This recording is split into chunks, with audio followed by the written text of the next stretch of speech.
Hey everybody, I'm Ryan Doyle, and today we're getting real, so buckle up. I was having a conversation with one of you fine folks in the comments section on an earlier video, and it was clear to me that this person was smart and creative and had a real love of D&D, so I was encouraging them to try their hand as the Dungeon Master. I encourage everybody to DM. It's kind of my thing. It's half the reason this channel exists in the first place. So in that conversation, I asked this person what was holding them back, and I don't know exactly what I was expecting. Maybe something I could address in one of these 5-minute DM tip videos that I've been making. But what I got back as a response was so honest and so resonant with my own experiences that I had to really take my time writing out a response, and I wanted to make a longer video on it. This is going to be more than 5 minutes, and there's going to be plenty of stuff left unsaid by the end. But yeah, first off, I want to thank Skull? I think Skull, right? Like Nordic Skull, for sharing so openly in the comments and for giving me permission to let me share their words here with you. I think the only thing holding me back is anxiety. I was so engaged when I started because I had such a good DM. So I hold myself up to those standards. I don't want to put myself in a position to engage players unless I know it's going to be the best game they've ever played, or at least I'm confident that it will be. Yes, I can interpret dice and improvise, but to me, those are just the fundamentals. I need to know I can create an engaging atmosphere and thoroughly roleplay every character from every possible encounter those players might have, or else it'll be a failure in the long run. Man, this comment really spoke to me, and I can relate to it as a dungeon master in D&D, but also just as a human being walking around in the universe. The only thing holding me back is anxiety. That has often been true in my life. So true, so often, in fact, that I actually had to like put some work in just to see that, just to see around the edges of it. It was the waters that I swam in. If you haven't heard that David Foster Wallace speech, This is Water, I highly recommend it. I'll put a link down below. I meant to bring Infinite Jest into frame here, but it's up on the shelf. I got to rearrange these books. Anyway, acknowledging that I am just some random guy on the internet who doesn't know jack about squat, I do have some experience with anxiety. Hell, I have more experience with anxiety than I do running a Dungeons and Dragons campaign, and I made this whole YouTube channel about that. So absolutely, we can talk about anxiety here. I see anxiety, and I can see anxiety's little helper, perfectionism. At least when it's outside of me, it's so much easier, right? When it's not your own stuff. Um, I see perfectionism, and I used to think that perfectionism meant never finishing the thing because you kept working at it and working at it in this like vain attempt to accomplish some impossible ideal. But I have learned that more often than not, perfectionism manifests as never beginning, never even starting in the first place. I am not going to attempt to do this thing, even though I want to, because I won't be perfect at it the very first time I try.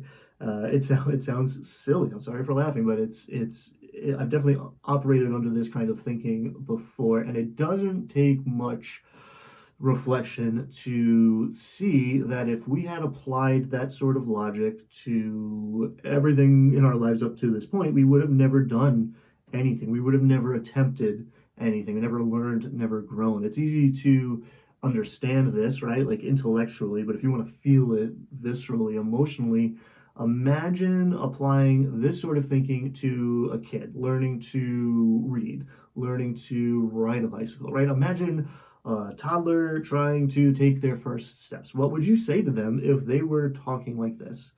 But, now we're all grown up and we are way too hard on ourselves. School needs to be confident that it's going to be the best game the players have ever played. They need to be great in every circumstance and every possibility, or it will be a failure. Thank you for writing it out so plainly. I don't know if I could have been that honest with myself. This is why I really like journaling so much. You get these ideas out of your head and onto the page and outside of you, and you can see them differently. I don't know if Skoll sees the inherent contradictions, if they saw when they wrote it, if they know now based on my tone in this video so far. They probably do, maybe they do, but maybe they don't. And if their friend came up and said something like this to them, I think it would be crystal clear, right? I want my first attempt to be the best ever, or it will be a failure and not worth doing. What would you say to your friend if they were talking like that? Or the kid trying to learn how to do something for the first time, if they were expressing thoughts like this? First of all, it's a little facetious, but if you succeed at making the first time the best ever, then there's nowhere to go, right? There's nowhere to go but down. But secondly, more importantly, it's way more reasonable to expect that first attempt, that first time doing the thing, to be maybe not the greatest ever, right? Because you are going to get better every time you do it, right? It might feel harsh at first, but every session you are going to improve because you are going to practice. You are going to gain experience, right? This is an RPG we're talking about, whatever we're talking about. You're going to level up as you do it more. I said it in that last video, actually. There is this level of learning where we kind of plateau. We've gained all the core competencies, right? The fundamentals. You can interpret the dice.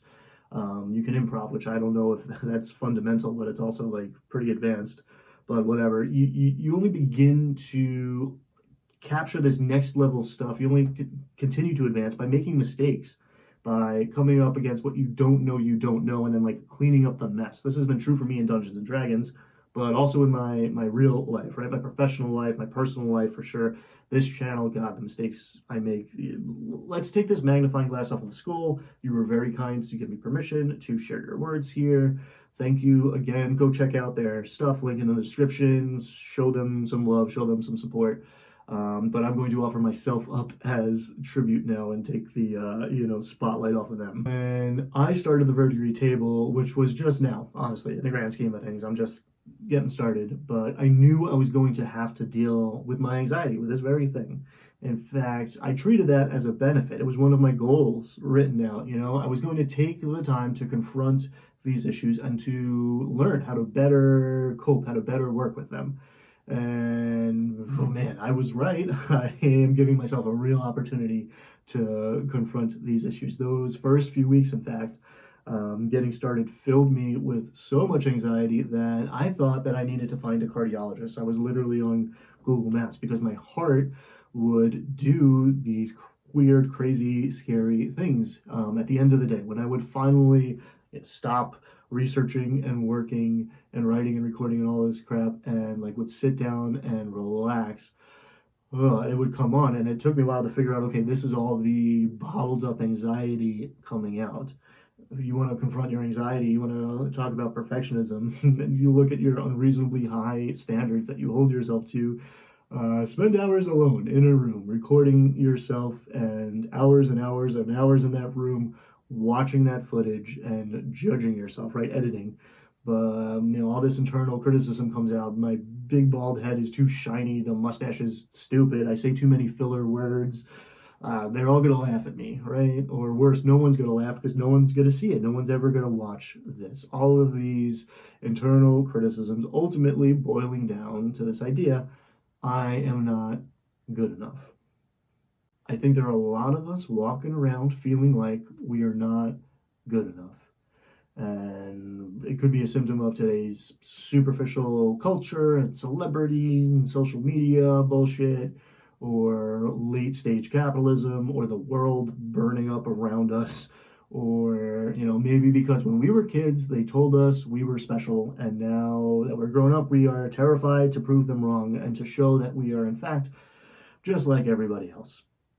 Whatever unmet need, wherever it comes from, I don't think I am alone in this. I don't think I'm projecting.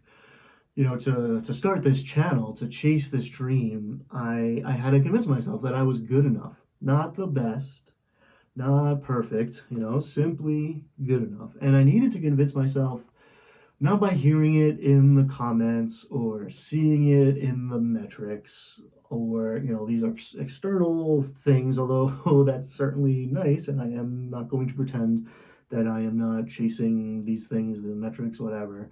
I needed to believe that I was good enough by myself internally. So I began to practice giving myself that message imperfectly, awkwardly, but I began to learn by doing, and it is very much a work in progress. I'm not the man on the mountaintop telling you how it is. I'm down here in the trenches. And, it was a practice, and that's how I approach this channel. It's a practice, it's a work in progress. If I had waited until I was confident that my first video was going to be the best ever, which was a real temptation, I'd have never began. I would have not hit that record button. I would have never published it. I wouldn't be here right now talking to you. I started putting up videos because I knew that one day they were going to be a trail of evidence of how much progress I had made from when I had started. Now, I hoped to be way better at this when I looked back and, reflection. It's been like 2 months.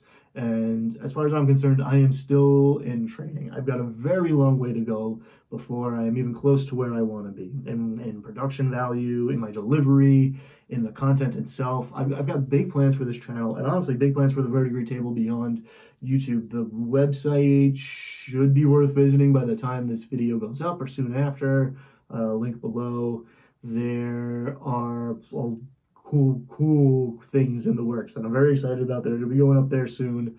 But yeah, it feels way too early to be reflecting like this, but I think some of you out here needed this video, so here we are. I started this channel to share my love of D&D and to give back to this wonderful community that has given me so much. I am hoping to help other people get into this game for sure and get better at it, get more fun and enjoyment out of it, but to help. And when I set out, I figured if I could get a single person playing D&D or get back into it, or even get a player to take their turn as the dungeon master to think about running a game for themselves, then this would all be a success. You don't no pressure, Skull, but here we are. After a couple weeks, I'm already having these conversations. We're already talking about these things, and I thought it was going to take way longer, or honestly, in my anxious mind, I believed that it would probably never happen at all. Again, I am just getting started, but here we are in these very early stages. Already I am achieving a level of success that I thought probably unobtainable only because I gave myself permission to be imperfect, to start a little messy. Do not compare your start to somebody else's middle. And don't let anxiety convince you that you are not good enough before you even give yourself the chance to learn and grow and improve. I don't know who needs to hear this, but do the thing. Whatever it is, go make your art, run your game, build your world, start the adventure. You're going to learn by doing and level up as you go, but you got to start where you are because you are good enough. I say it every video and I mean it. Be kind to yourself. We can judge ourselves way too harshly, not even giving ourselves the chance to get started and holding on to these crazy high standards. And we want to do this to anybody else. We want to do this to the people around us in our lives. We want to do this to our loved ones, to the kid, right, reading a book, to our friend trying to learn how to ride a bicycle. So let's not do it to ourselves. You can't give others what you don't have for yourself. So give yourself some kindness. Like everything else, it's going to be easier with practice.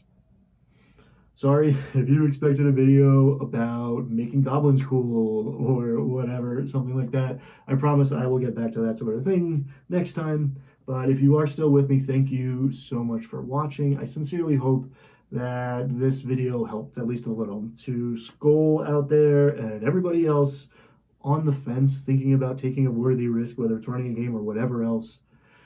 Get out there, have fun, be kind to yourself, be kind to each other, and I'll see you next time. Thank you.